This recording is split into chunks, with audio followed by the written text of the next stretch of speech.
Feeding Hope and Letter Carriers Food Drive. It's presented by Devon Energy. It's a month-long community-wide food drive.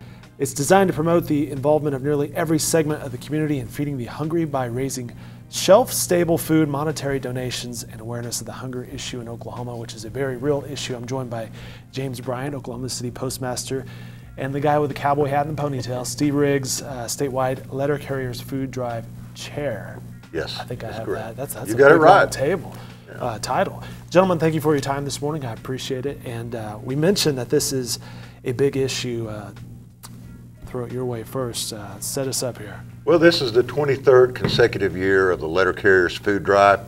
It is sponsored by the Postal Service, Devon Corporation, and many other national companies as well. It's the largest one-day food drive in the country. We're going on in 10,000 cities and towns across the United States.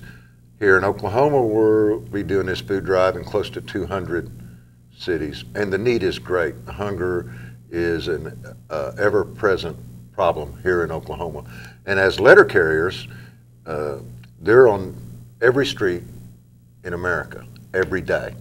Some people think the face of hunger may very well be a person standing on a street corner with a sign, when in fact their letter carrier knows the real face of hunger and is someone that lives on his route. Because they've been seeing it going door to door. They see it every day during the hot summer days, the cold winter days. Mm-hmm.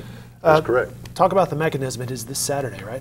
It is this Saturday. It's a very easy mechanism. We put a postcard in everybody's mailbox first part of this week, giving them notice of the food drive, and then we come back later on at the end of this week and we put a bag that they can put their food into, and then their carrier will come by on Saturday and pick that up. We bring it back to the station, and we have trailers that we consolidate that into, and then it goes to the food bank from there. And James, these are a few of the examples you see on the screen behind us and here on the table.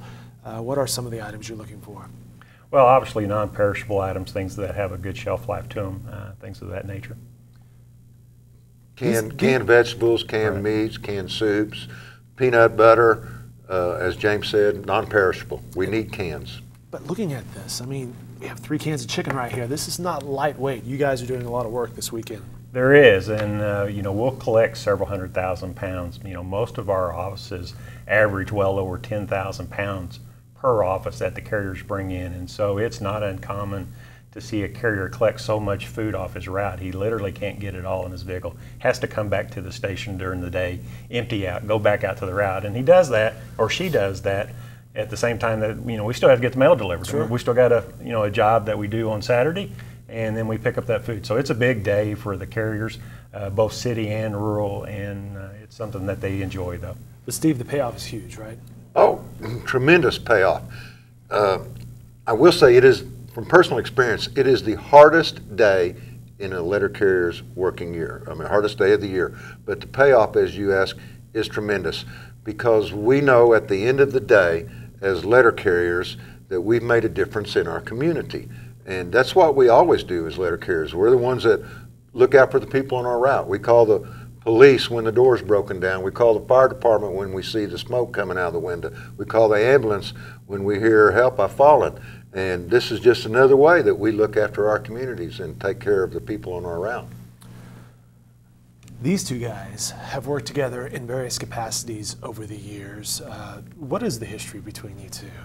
Well, James and I think I started carrying mail a long time before he did, but back in the 80s we carried mail at the same time at the same station, and then I went into management. He was carrying mail. I got out of management, came back to carrying mail. He got into management, and eventually he is the cream of the crop. He has become the Oklahoma City Postmaster, and I'm just a retired mailman working on a food drive.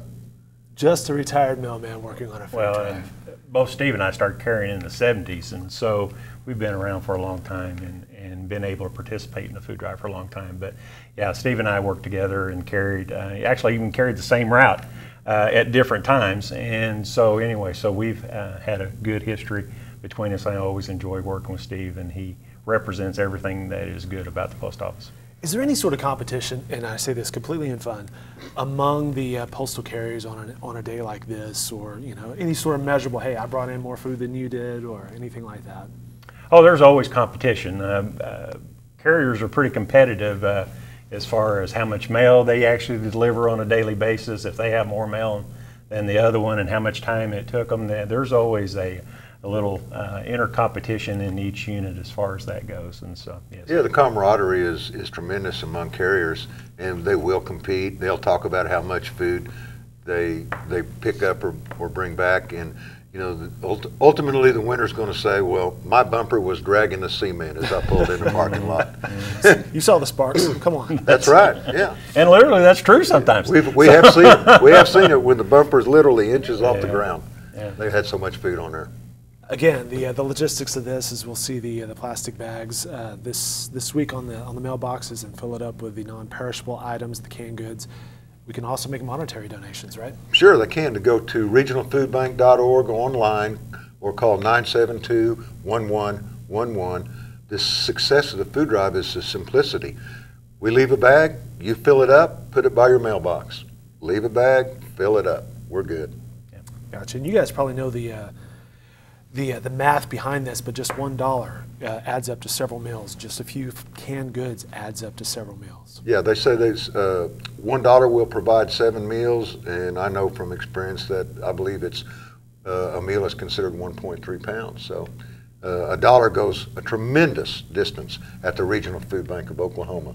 The percentage of $1 is well over 96% that goes to their mission of feeding the hungry. Their overhead costs are less than 4 cents. That's true. They're extremely efficient. I mean, their administrative costs are only 4%. So for a nonprofit, that is just outstanding. One of the finest nonprofits around. Very good. Steve, James, we appreciate your time. Best of luck with the food drive again this year, and have some fun with it. Maybe have some coffee and keep the competition going, right? Always. Sure. Thank you for having us. We do appreciate it. Anytime. Big thanks to Angie over there for her help with us as well. Regional Food Bank, the Letter Carriers Food Drive this Saturday. Look for it. Help out. 1 in 6 Oklahomans is at risk of going hungry today. You can help. On Saturday, May 9th, fill a plastic bag with canned food donations and leave it next to your mailbox. Your letter carrier will do the rest.